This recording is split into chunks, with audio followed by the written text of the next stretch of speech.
दोस्तों, आप आ गए हैं तो हमारे चैनल को सब्सक्राइब कर लें और साथ में घंटी का आइकन भी दबा दें ताकि हमारी नई वीडियो आप सभी को सबसे पहले मिल सके। ये कहानी चांदनी की है। ऐसे तो चांदनी एक मिडिल क्लास फैमिली से बिलोंग करती थी, परंतु चांदनी के सपने बहुत बड़े थे। चांदनी इधर उधर से पैसे जुगाड़ करती और अय्याशी किया करती थी। एक दिन चांदनी एक मुकेश नाम के लड़के के पास जाती है और बोलती है, मुकेश तुम कैसे हो? हाँ, मैं तो बढ़िया हूँ। तुम कैसी हो? और बहुत दिन बाद दिखाई दे रही हो। हाँ, वो एक्चुअली थोड़ा मेरा तबीयत सही नहीं था, इसीलिए मैं थोड़ा बेड रेस्ट कर रही थी। हाँ, वो तो बात है। और ऐसे भी तुम कहाँ ठहरी अमीर आदमी और हम लोग कहाँ मिडिल क्लास वाले। क्यों ऐसा तुम बोलते हो मुकेश? तुम भी बड़े आदमी बन सकते हो। अच्छा, वो कैसे? अरे बस सिंपल सा है। तुम मुझे 10,000 रुपये दो, मैं तुम्हें अगले महीने 15,000 रुपये दे दूंगी। क्या सच में? नहीं, तुम मजाक कर रही हो। अरे बाबा, मैं मजाक नहीं कर रही हूँ, सच्ची बोल रही हूँ, तुम दो तो सही। और इस तरह चांदनी मुकेश से 10,000 रुपये ले लेती है। अगले महीने मुकेश चांदनी से पैसे मांगने जाता है। चांदनी, लाओ मेरे पैसे 15,000 रुपये दे दो। 15,000? वो किस चीज़ के? अरे, तुम भूल गई? अरे, उस दिन जो ली थी तुम, और तुम बोली थी कि 10,000 के बदले मैं 15,000 कर दूंगी। अच्छा, वो तो पैसे अभी नहीं मिलेंगे, क्योंकि एक्चुअली जिस कंपनी में मैं जमा की हूँ वो कंपनी बोल रही है कि 2 महीने पे मैं दूंगी और सीधा 20,000 रुपया दूंगी, इसलिए तुम 1 महीने बाद फिर से आना। क्या यार, तुम भी। मैं सोचा कि आज मैं उस पैसे से कुछ काम कर लूंगा। चलो कोई बात नहीं, मेरा पैसा ही डबल हो रहा है ना। और ये कहकर मुकेश चला जाता है। अगले महीने फिर से चांदनी के पास मुकेश आता है और बोलता है, चांदनी, अब तो लाओ मेरे पैसे दे दो। अब तो पूरे 20,000 रुपये हो गए हैं। 20,000 रुपये? वो किस चीज़ के? अरे, तुम फिर से भूल गई? अरे, याद करो, जब मैं तुम्हें 10,000 रुपया दिया था तो तुम बोली थी कि मैं तुम्हें 15,000 रुपये करके दे दूंगी। और फिर मैं मांगने आया था तो तुम बोली कि 2 महीने बाद मिलेंगे, पूरे 20,000 रुपये मिलेंगे। वही पैसे लेने आया हूँ मैं। अच्छा, वो पैसे।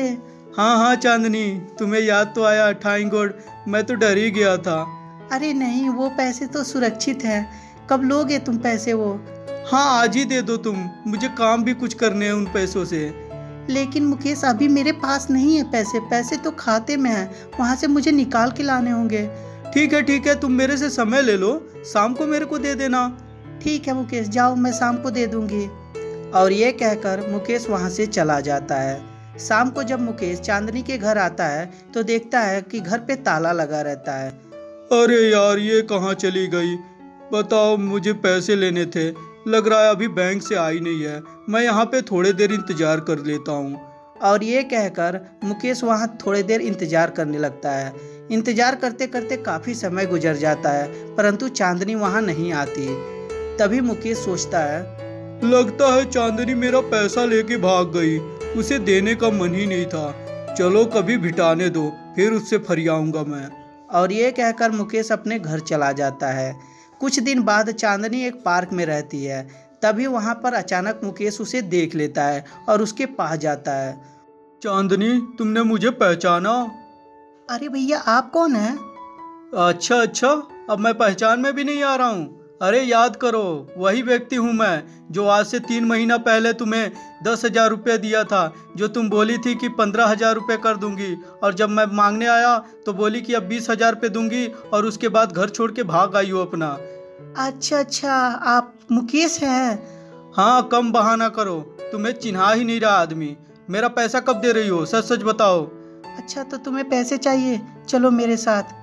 और ये कहकर चांदनी उसे अपने कमरे में ले जाती है और बोलती है, अच्छा तो अभी तुम्हारे पैसे कितने हो गए?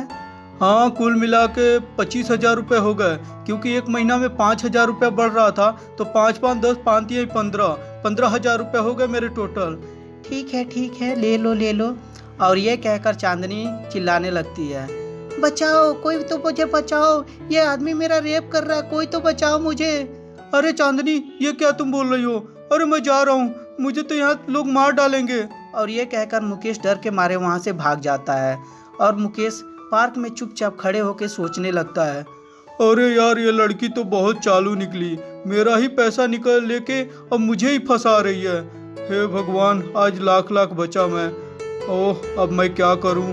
कैसे मैं अपना पैसा लूं इस लड़की से? और ये सोच ही रहा होता है, तभी मुकेश के दिमाग में एक ख्याल आता है। एक काम करता हूँ, क्यों ना मैं पुलिस चौकी चल के FIR दर्ज करा दूं। पुलिस जरूर पैसे निकलवा के मुझे दे देगी। और ये सोचकर मुकेश पुलिस चौकी जाता है और इंस्पेक्टर को सारी बात बताता है। तभी इंस्पेक्टर बोलता है, अच्छा, तो तू ये उसको पैसे क्यों दिया जब तू उसे पता है था कि वो लड़की फराडिया है? तो नहीं साहब, वो लड़की बहुत अच्छी थी, वो तो मेरी अच्छी दोस्त भी बन गई थी, लेकिन उसने 10,000 रुपये मांगे पैसे और बोले कि मैं तुम्हें 15,000 रुपये दे दूंगी, और फिर बोली 20,000 रुपये दे दूंगी, और फिर तीसरे महीने मिली तो बोली कि मैं तुम्हें पूरा 25,000 रुपये दे दूंगी। परंतु वो मुझे रेप के इल्ज़ाम में फंसाना चाहती है साहब, इसीलिए मैं आपके पास मदद मांगने आया हूँ। प्लीज़ मेरी मदद करिए साहब। अच्छा चल ठीक है, मैं बुलाता हूँ उस लड़की को थाने पे, पूछताछ करता हूँ, फिर तेरे को बताता हूँ। और ये कहकर पुलिस वाला मुकेश को भेज देता है। अगले दिन चांदनी को पुलिस चौकी में इंस्पेक्टर बुलाता है और उससे पूछताछ शुरू कर देता है। तभी चांदनी बोलती है, इंस्पेक्टर साहब, वो सरासर झूठ बोल रहा है, उससे मैंने कोई पैसे नहीं लिए हैं, वो मेरे ऊपर ऐसे ही इल्ज़ाम लगा रहा है। अच्छा, कोई तेरे ऊपर ऐसे इल्ज़ाम क्यों लगाएगा? हाँ, तू उसके पैसे देती है या नहीं देती है? इंस्पेक्टर साहब प्लीज़ मेरा भरोसा कीजिए, मेरा विश्वास कीजिए, उसने मुझे पैसे नहीं दिए हैं, बल्कि वो मुझे झूठ में का फंसा रहा है। प्लीज़ इंस्पेक्टर साहब, मुझे उससे बचा लीजिए, वो मेरा रेप भी करना चाहता है। इंस्पेक्टर जब ये बात सुनता है तो वो कन्फ्यूजन हो जाता है कि ये फैसला मैं कैसे करूं, किसकी बातों पे यकीन करूं और किसकी बातों पे यकीन ना करूं। तभी इंस्पेक्टर बोलता है, ठीक है, तुम जा सकती हो। और ये कहकर इंस्पेक्टर चांदनी को उसके घर भेज देता है। और इंस्पेक्टर सोचने लगता है कि इन दोनों में से सच कौन बोल रहा है। तभी इंस्पेक्टर फैसला करता है कि कल दोनों को यहाँ बुलाया जाए थाने और इनसे अच्छी तरीके से पूछताछ की जाए। और अगले दिन पुलिस इंस्पेक्टर दोनों को थाने बुलाता है और सामने सामने पूछताछ स्टार्ट कर देता है। परंतु चांदनी हार मानने को तैयार ही नहीं होती, वो बस यही कहती रहती है कि उसने पैसे नहीं लिए हैं। अब पुलिस इंस्पेक्टर बहुत ज़्यादा कन्फ्यूजन हो जाता है। तभी पुलिस इंस्पेक्टर बोलता है, ठीक है चांदनी, तुमने पैसे नहीं लिए हैं ना, तुम्हारा लाइव डिटेक्टर टेस्ट कराऊंगा मैं, उसमें तो साबित हो ही जाएगा कि तुमने पैसे लिए हैं या नहीं लिए हैं। और सुन बे मुकेश, तेरा भी लाइव डिटेक्टर टेस्ट होगा कि तूने पैसे इसे दिए हैं या नहीं दिए हैं। तभी मुकेश बोलता है, हाँ साहब, मैं लाइव डिटेक्टर टेस्ट कराने के लिए तैयार हूँ, मुझे कोई एतराज़ नहीं है, मेरे 10,000 रुपये हैं, मैं इसके लिए तैयार हूँ। और ये कहकर मुकेश लाइव डिटेक्टर के लिए तैयार हो जाता है। तभी चांदनी बोलती है, मैं क्यों लाइव डिटेक्टर टेस्ट लूँ, मैंने जब पैसे लिए ही नहीं हैं इससे तो मैं नहीं जानती कुछ। और ये कहकर पुलिस चौकी से भागने ही वाली रहती है। तभी उसे इंस्पेक्टर पकड़ लेता है और बोलता है, देखो, तुमने अगर जो इसका पैसा नहीं दिया तो तुम्हें सच सच बता रहा हूँ, मैं यहीं थाने में डालूंगा और ऐसा केस बनाऊंगा कि ज़िंदगी भर तुम यहाँ सड़ोगी। और इस तरीके से पुलिस वाला उसे बहुत ज़्यादा हड़काता है। तब जाके चांदनी स्वीकार करती है कि उसने पैसे लिए हैं। तो दोस्तों, इसीलिए कहते हैं कि कभी भी हमें किसी से भी उधारी लेने या देते समय कभी भी ये जांच कर लेना चाहिए कि वो व्यक्ति कौन सा है, शरीफ है या बदमाश है या क्या करता है वो। तो दोस्तों, कैसी लगी ये स्टोरी हमें कमेंट करके ज़रूर बताएं। अगर जो स्टोरी अच्छी लगी हो तो कृपया लाइक कर दें और हमारे चैनल को सब्सक्राइब करते समय घंटी भी ज़रूर दबा दें। धन्यवाद दोस्तों।